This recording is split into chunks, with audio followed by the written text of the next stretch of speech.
So Manchester City 2, the fake bad man 1. Yet again, 11 years later, we still can't win at the Etihad. We still can't beat Man City when it matters. Yeah, we start with 29 up front, Eze on the left, Madueke on the right, and the captain. How we played 90 minutes is scandalous. But anyway, we got the fake bad man at centre half, headbutting. Lucky he didn't get sent off, Haaland, even though it's a bit soft. However, that weren't our referee, Anthony Taylor. That is a red card in this era. We were absolutely to a man woeful. We scammed the goal. Donnarumma absolutely cocking up. But after Cherky done a Mazza doing kick-ups, taking the piss with the selfies, with our team behind him, with his winner's medal, somebody go and clamp him real quick. You get away with it in the first 5-10 minutes. Nope. We'll just let him do Eden Hazard back in the day, spinning Francis Coquelin around. Kenny, thank God you never went to that game. Follow Kenny Ken 1972. Talk to me, bro. Well, first and foremost, it's nice to have an Oyster card, isn't it? I'm sure if I had money and we weren't having a busy time during the period, I probably would have gone. But the fact of the matter is, first and foremost, you've got to start with the team selection. You know, the minute we all knew that Odegaard was travelling with the squad, and we all knew that with the manager put everything into this game in terms of like it could. I think he had this game in his mind probably about a couple of months ago. 100% had this sort of game in his mind after we lost to them in the League Cup final, and even if he was like and ahhing, this was his team. And the reason why this is his team, because simple reason is that in games like this, he knew that he knew there were two defining games in order to lay down a marker. The League Cup final was our chance to lay down a marker, hence the fact you saw all our big hitters playing, every big hitter, right? It didn't go to our favour, but you could put this down to, well, you know what? It's a cup competition. We did everything we can, but the league's more important. We got the FA Cup. The FA Cup is more important. So this team selection with Havertz in it, he was always in my mind going to start. And the one reason I'm going to say is that you can talk about Victor all you like, but we had our fan cam. I was very critical of Victor. I told you everything I wanted Victor to do and he didn't do.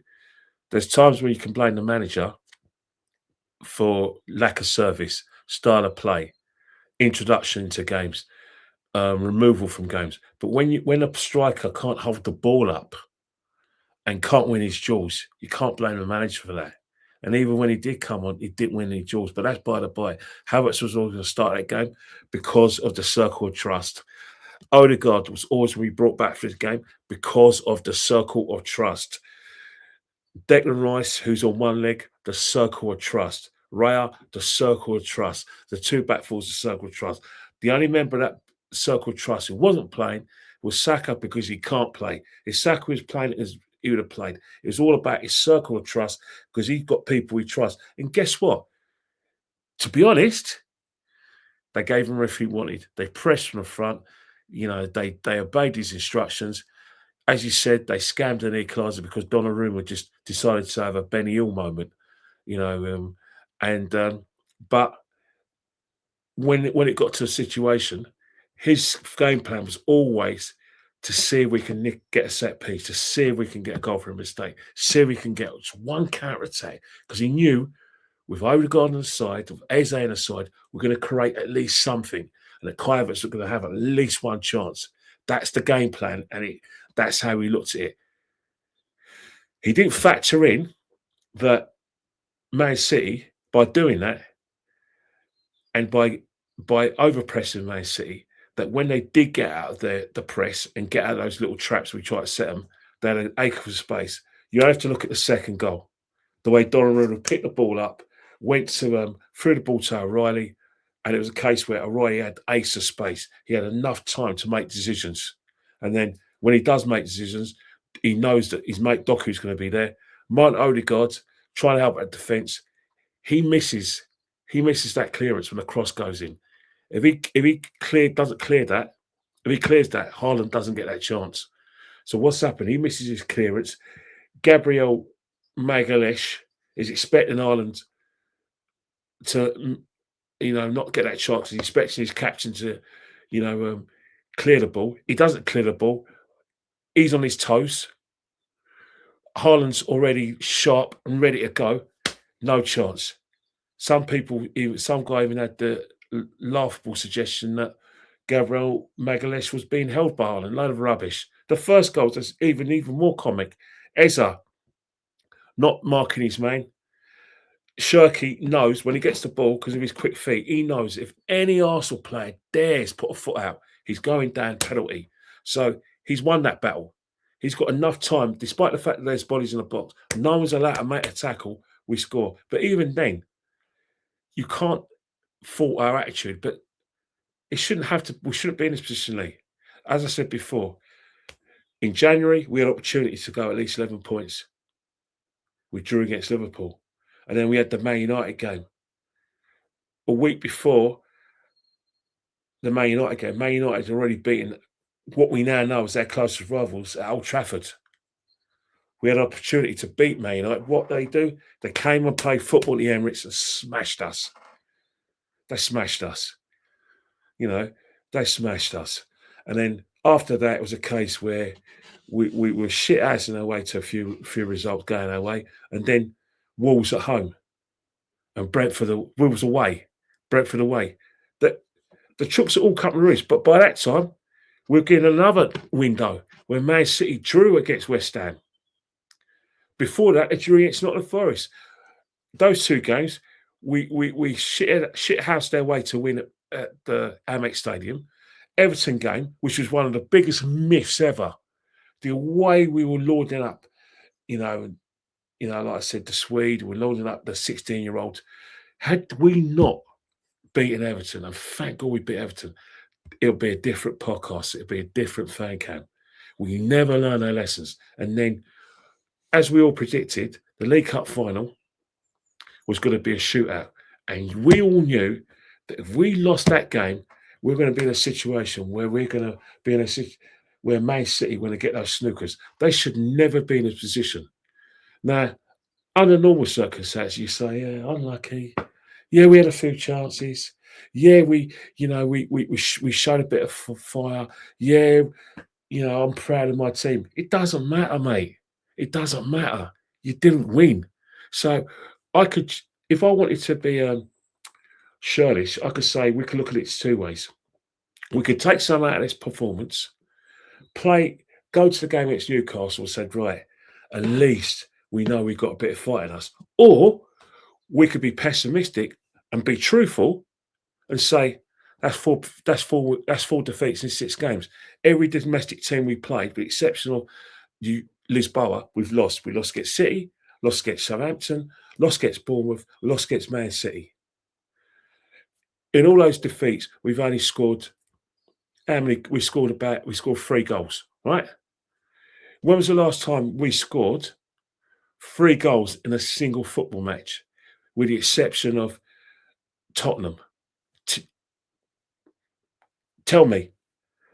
We beat Tottenham 4-1 at home, beat Tottenham 4-1 away, and then we scored 3 goals. Aston Villa 4-1, maybe.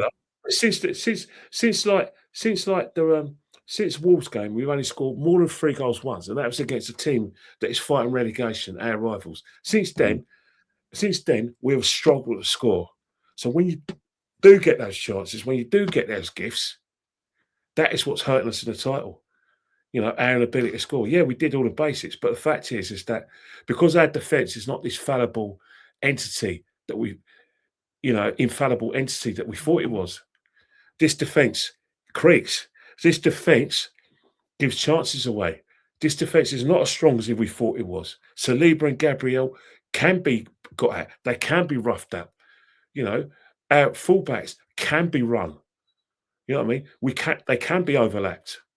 All this stuff that you can't do overloads against Arsenal. That hasn't happened since Sunderland. Wake up. And that's the situation. I repeat myself now. We shouldn't be in this situation. We should be in a situation like Everton in 1987, where they were 9 points ahead of Liverpool, lost at Anfield. Didn't matter because they still had that sniff of cushion. We don't have that cushion. We don't have it. It shouldn't. I said it's going to go into the last day. I should be wrong by now. And I'm going to ask you one question, right? A team that's lost its last 4 domestic leagues, hand of heart, no matter how good they are, do they go and win the next 5 games with that mindset? Despite no forward, they gave everything, and I mean everything a day, but it was still to no avail because guess what? They can't hit a barn door from a yard, and they can't defend. Like I said, robustly as a team, they can defend for great periods, but when it comes to nitty gritty, they still make individual errors. Something we never done. This team can't It's a score. mentality thing. Yeah, it's a mentality thing. But this team can't score enough goals to put teams away, and this team will always give the opposition a chance. The best defense in the country, the best this, the best that, will give you chances. I repeat, tell me, apart from Lisboa, when was the last time domestically? When was the last time domestically Arsenal kept a clean sheet? In fact, when was the last time Arsenal kept a consecutive amount of clean sheets? That's why we're in this situation. Can't score, letting goals. Can't got too many players. They'll say, "Oh, but we kept clean sheet against Everton and Leverkusen." Okay, cool. That's 2 different competitions. Everton was a myth. That so was Brighton. So was Brighton away. Yeah, but that's reflected goal. Yeah, but that's the thing. You look at Everton and you look at Brighton. We celebrate and we give it our all.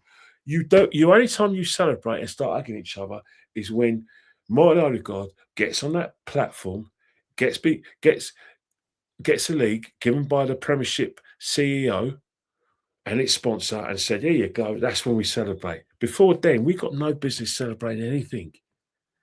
Yeah, that's what we do, Kenny, and this is why we're in this position. Yeah, and I'll tell you now, yeah, right, you're going to be there for the Newcastle game. You'll be there for the second leg of Atleti.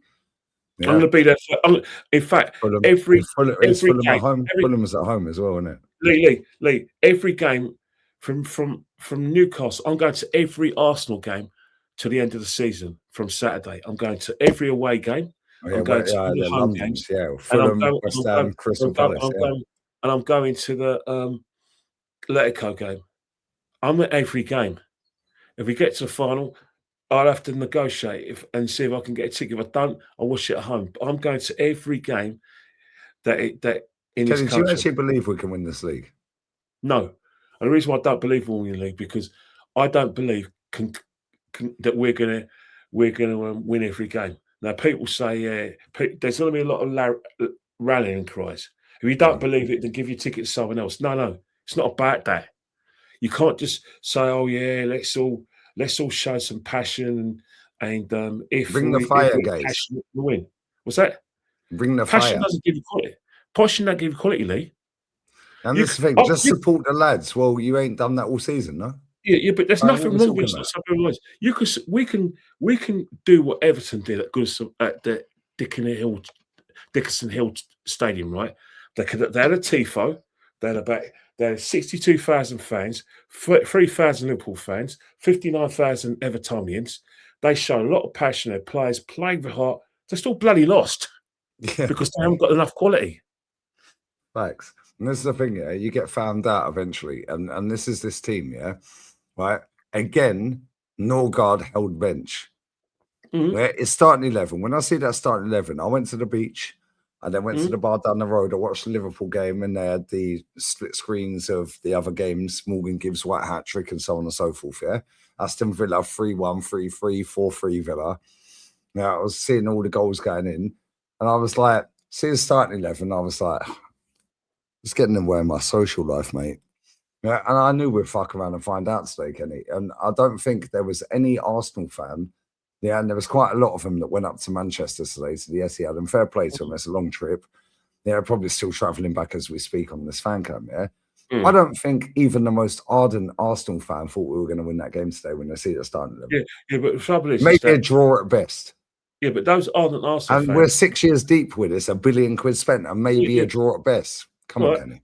I hear you when you talk about ardent Arsenal fans, but those ardent Arsenal fans who didn't think we're going to win and hope we're going to win, because some people are verbalising and think or shall we say in layman's terms, thinking out loud, they have a go at those guys. Well, I'm not too funny. Not everyone's like you. Just because you guys shout the loudest and you guys sing all the songs and you guys go and talk sport and you get interviewed by your talk sport and you're the most passionate, you go all over the country, doesn't mean that someone who does the same as you and just as passionate says, well, hang on here, I'm not happy with the proceedings. I'm not happy with the manager. I'm not happy with the team selections. I'm not happy that we lose. You know, I'm sorry, but I don't believe in this win, draw, lose, let's hit the booze. I'm not into that. I want results. So do you. Win, draw, lose, let's hit the booze. I'm sorry, mate. I have to But hit the fucking booze, Kenny, because this is painful. I'm sorry, mate.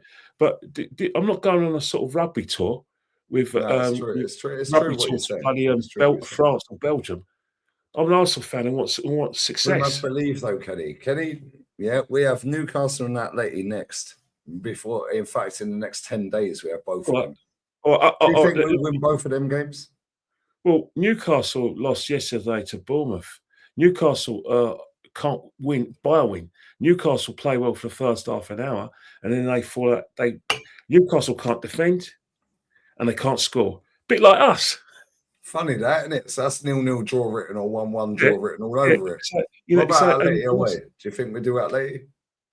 Well, Atleti, one thing about us, we can't score, we can't defend, and we're very organised.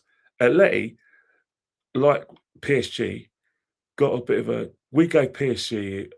We played well against PSG and we beat them fair and square and comfortably. We gave Atleti basically like a few boxing lessons in a second half, where, let's face it, Atleti didn't know what hit them. They conceded, and then all of a sudden, when they got up, they got knocked down again and again and again, and they got knocked out. They're not going to be if they. After losing the final yesterday, I think they're winded. Yeah, they lost the final yesterday. But I think with Atleti, I think it's going to be another game because guess what? They've gone and bought Lookman. You know, they still concede goals, but they can bloody well score them. We don't. Facts. We can see goals and we can't score. So all this flannel about us being great defensively, well, that's a lot of flannel because we're not, are we? Facts. On that bombshell, Kenny, I would say get home safe, but you're already at home. Yeah, Newcastle away, Newcastle at home, sorry, next long week, man. We'll be there for the podcast tomorrow. Kenny Ken 1972 on Insta. Make sure you follow him. Yeah, and we'll be there for the podcast, 6 p.m. UK time tomorrow. I'll be live literally after Matty's fan cam. Check out my fan cam. Make sure you buy all the merch. We're going to profit off a loss. Make sure you sub to Lee Reacts. Yeah, we have Bring Your Lunch, Bring Your Dinner merch out, guys. Stinker and Hooked expires in 11 days. Yeah, so here's what it is. Yeah, guess what? Yeah, even if I sell about 20 of them, 30 of them, it's still less than 29 got paid for that whole game. But I'm the problem. On that bombshell, adios. Matty next. Then an emergency meeting. Bye.